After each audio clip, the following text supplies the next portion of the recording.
Bonjour, mesdames et messieurs. Bienvenue au Show Dixon 44, première édition. Nous espérons que ce spectacle vous plaira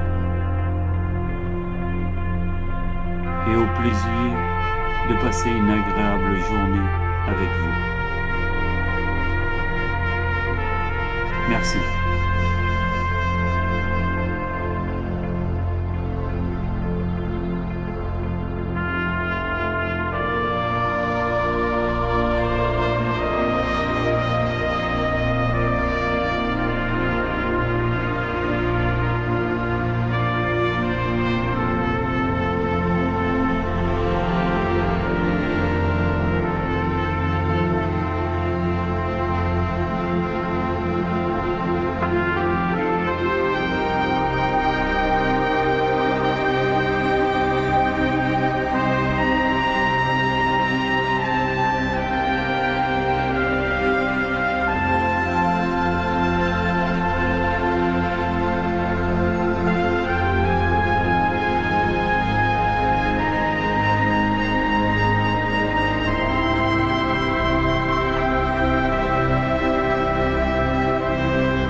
Le 2 août 1944. Dans la soirée, le message est envoyé. Le chapeau de Napoléon est-il toujours à Perros-Guirec? Il n'est pas toujours compris, mais pour la majorité, ils attendent un autre message. Mais pour Jed, ils sont au courant. Donc ils vont chercher dans les greniers les armes et se préparent. Le lendemain matin, le 3 août,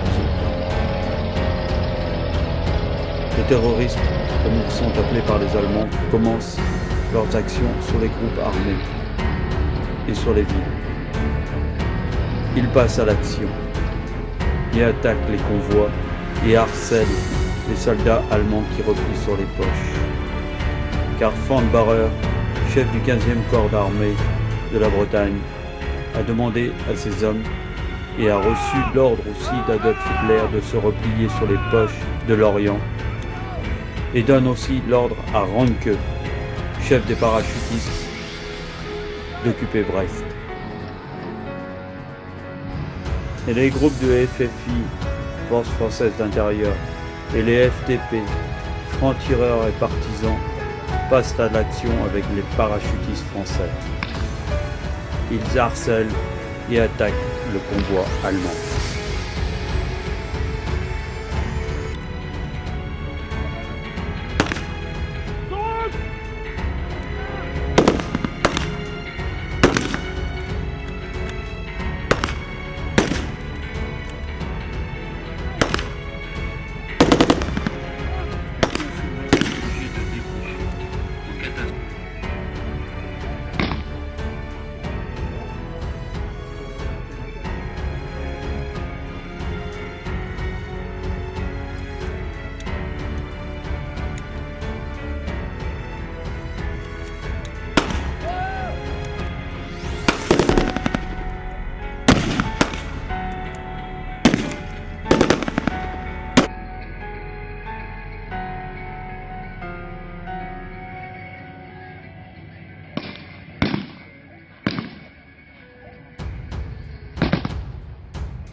Sont souvent obligés de décrocher en catastrophe, car des renforts allemands sont situés dans les fermes environnantes.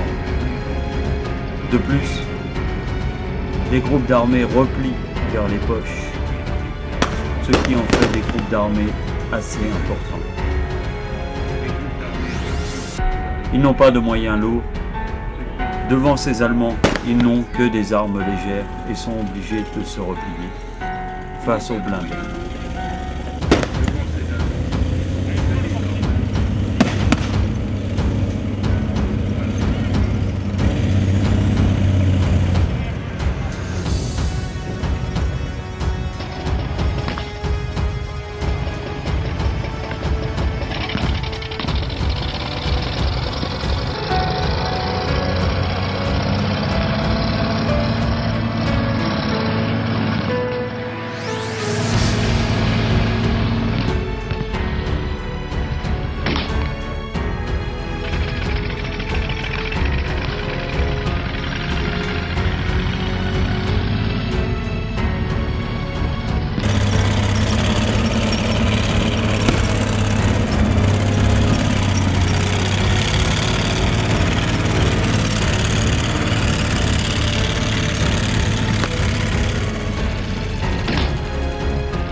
Ils ramassent leurs soldats morts et soignent les survivants.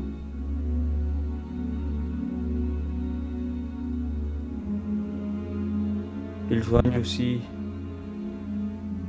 les SAS, les parachutistes français.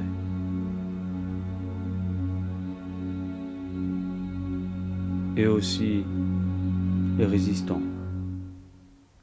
Mais cela est de courte durée. Ils vont les prendre,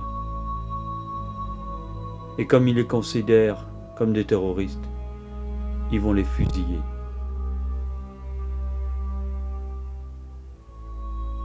Et il arrivera aussi que dans le tas, ils mettront les civils des villages, sans forme de procès ni de justice. Dans cette débâcle impitoyable, devant un Allemand retraitant, acculé, vaut mieux se cacher.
de progresser même dans des petits cours d'eau sans qu'il y ait trop d'eau à rentrer dans ses chaussures.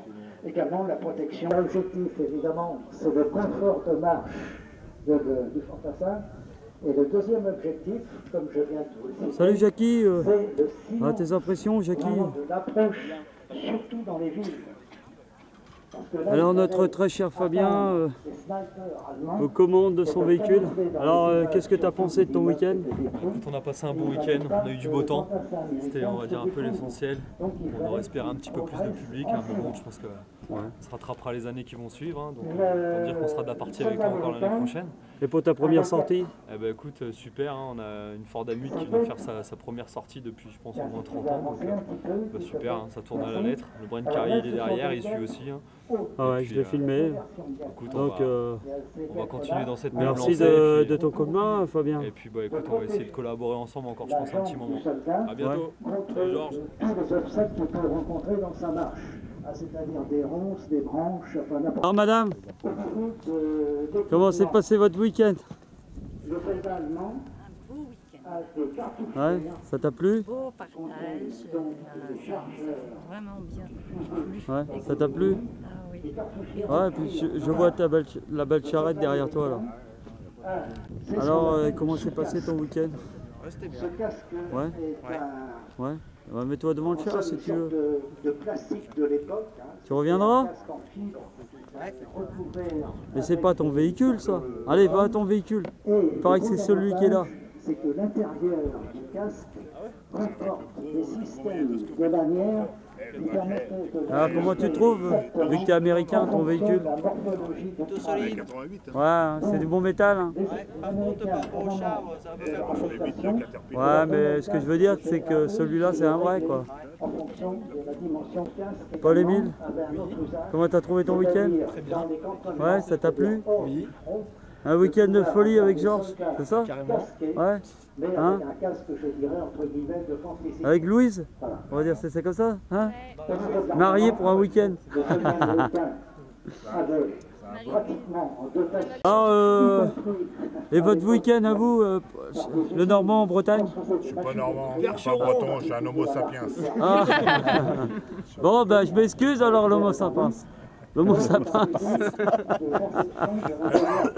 Non, c'était... Bon, je rigole, hein, je vais m'attraper une mandale d'ailleurs. Non, c'était super, non, franchement, c'était Ouais. sympa. Ça t'a plu? Ouais, c'était bien. Ouais, putain, il mon- paraît que c'est un copain de classe lui. Manque de véhicules. Petit jeune. Ah ouais? Elle fait des conneries ensemble quoi. Non, son beau-fils. Ouais. Et puis mon fils aussi. Ouais, puis son fils aussi pour le coup. Au passage. Bon,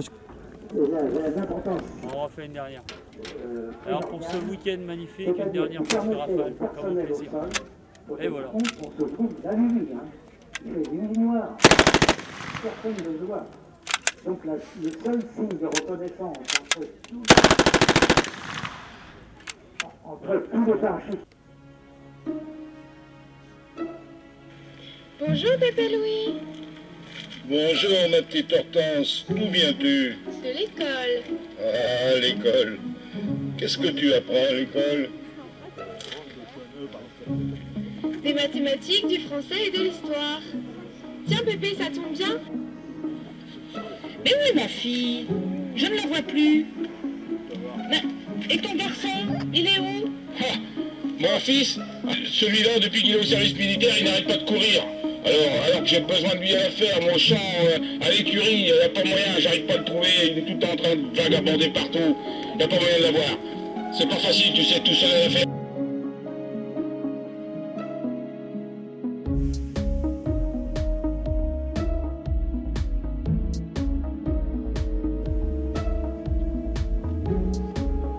Bienvenue à la caserne des fusils marins. L'infanterie, la chair à canon, c'est par là-bas.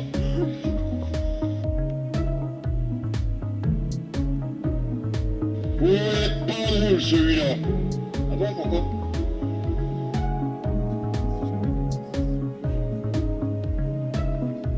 T'as vu? Les autres sont partis au front. Il paraît que les Allemands vont attaquer. Ils gardent que les gamins, les vieux et les moins entraînés. Un coup deux. Avec moi, on rapport. J'ai du travail. Les latrines ont besoin de plus de nettoyage. Plutôt que de parler, T'imagines, oui, des mois à attendre ici. Quelle drôle de guerre. Ça s'arrête. Que va-t-on devenir?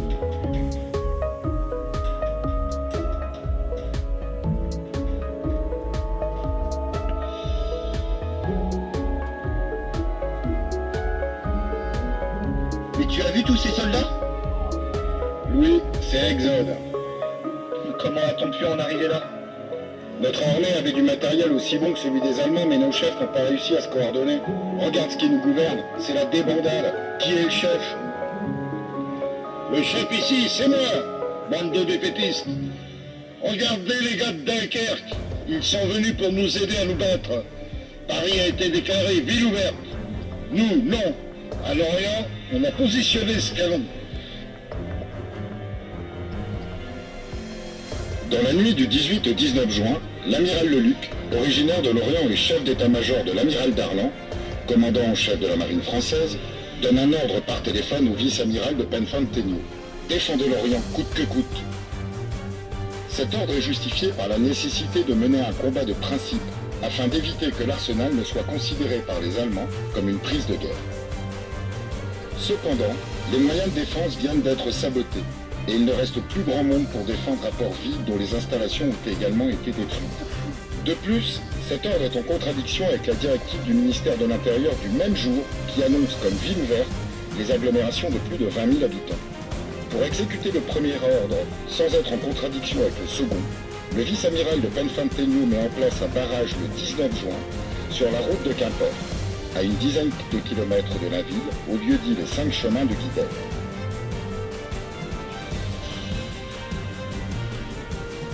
Mais les gars, vous êtes prêts? Avec votre petit canon, mais moi je vais vous détruire. Ne les écoutez pas, ce sont des paroles de froussard. De toute façon, on se repliera après pour continuer le combat à l'arrière.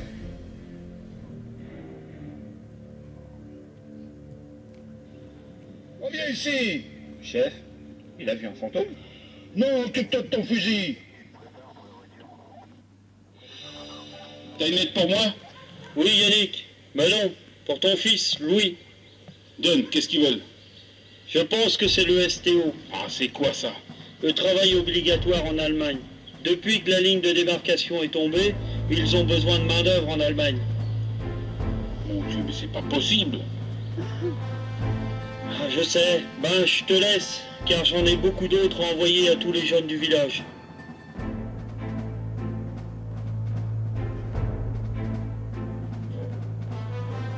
Oui, regarde. Quoi? Qu'est-ce qu'il y a?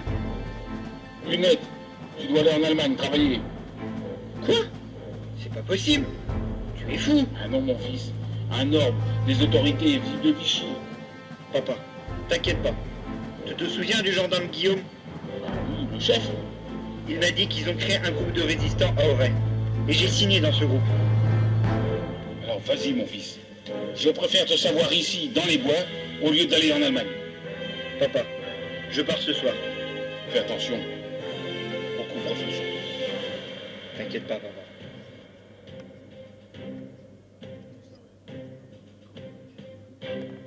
Les forces de l'Axe. Sur les infrastructures ferroviaires et routières de la région armoricaine. L'objectif est d'isoler la Bretagne du reste de la France. L'aide matérielle à la résistance est fournie en totalité par les parachutistes. Le mode opératoire est classique dans ce genre d'opération. Les opérateurs radio du régiment passent tous les jours par la voie des ondes les commandes nécessaires à l'approvisionnement des maquisards. Et toutes les nuits, les avions britanniques larguent au-dessus de la base des centaines de containers d'armes et de munitions destinés à l'armée des ombres. La base Dixon prend des allures de petite ville. D'ailleurs, on la surnomme la Petite France. L'organisation est surprenante.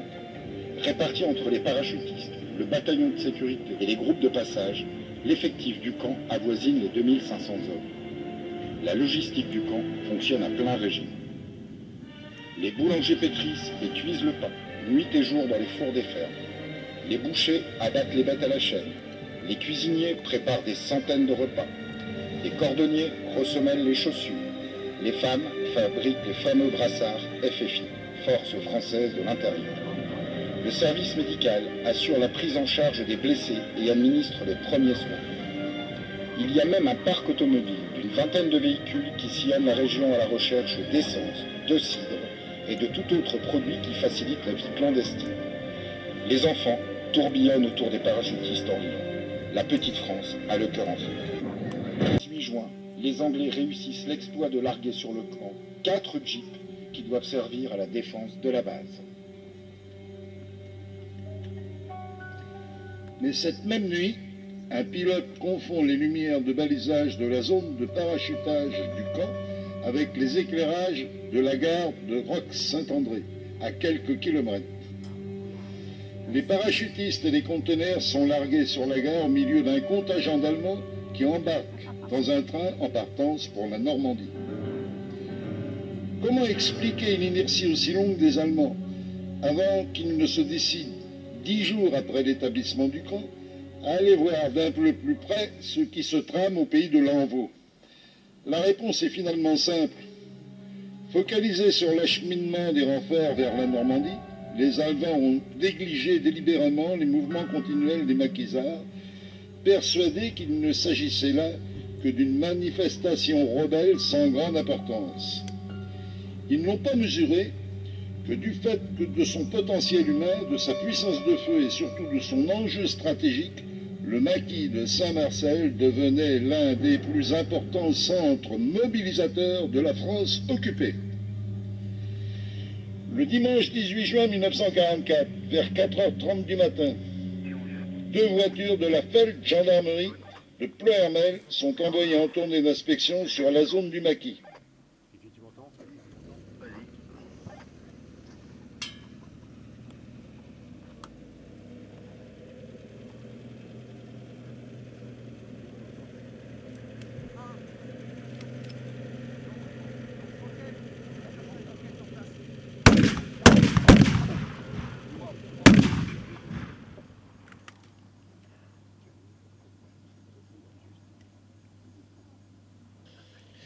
Les postes de sécurité de la base Dixon réagissent immédiatement. Les 2 voitures sont détruites. 4 feldgendarmes seront tués. 3 autres seront faits prisonniers. Et un seul parvint à s'échapper et à donner l'alarme. Aussitôt, l'état-major de l'action combinée place le camp en état d'alerte. La réaction allemande ne se fait pas attendre. Vers 8 heures, l'ennemi investit le bourg de Saint-Marcel et lance l'assaut contre la base. Leur premier effort se porte sur le bois Joli et le manoir de Sainte-Geneviève. La riposte est fulgurante. Les parachutistes et les résistants ouvrent le feu 4 années, jour pour jour, après l'appel prémonitoire du général de Gaulle. Tout un symbole. Sur tous les secteurs sensibles du camp, la guérilla fait rage. Les Allemands ne désarment pas. Ils attaquent sans relâche les positions défensives de l'action combinée sans jamais, pour autant, parvenir à percer la ligne de front. Vers 22 heures, ils jettent leur dernière force en direction du poste de commandement de la ferme de la Nouette.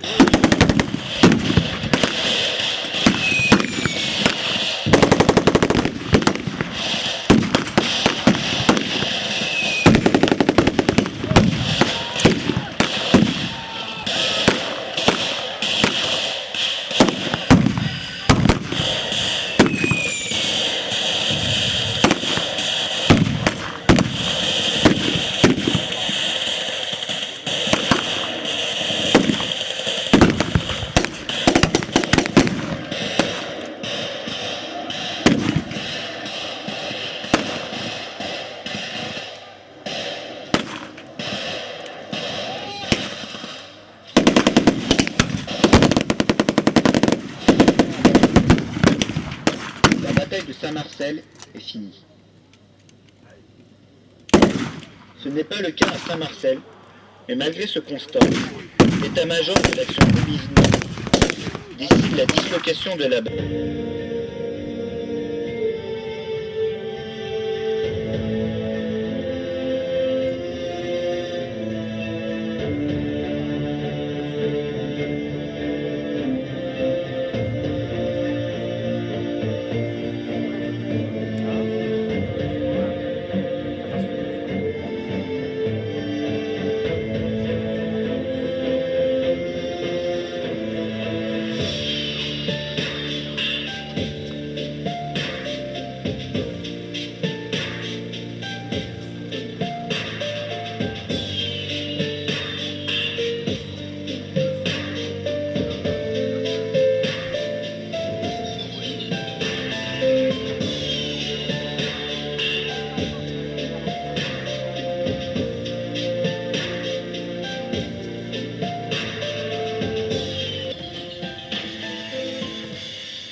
On applaudit les filles.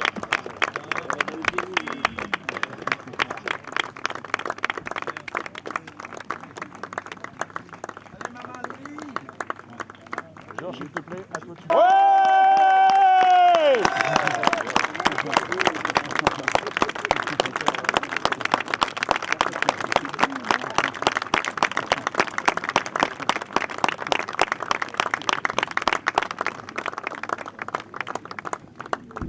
Un grand merci à tous. Et merci aux acteurs. Merci aux Aigles Verts. Au ARCM. Et à tous les acteurs. L'objectif est une tranche jambon. Ce soir. Voilà. Je vous invite à aller voir un coup. Ah, il y a des camarades. Si vous voulez poser des questions, c'était une première. Il y a encore beaucoup de choses à apprendre. N'hésitez pas à venir nous voir, ce qui vous a plu, ce qui vous a pas plu. La critique est toujours positive. On essayera de faire mieux la prochaine fois. Merci.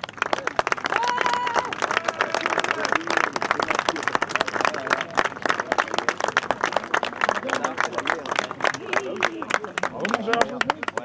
Regarde, j'ai eu une...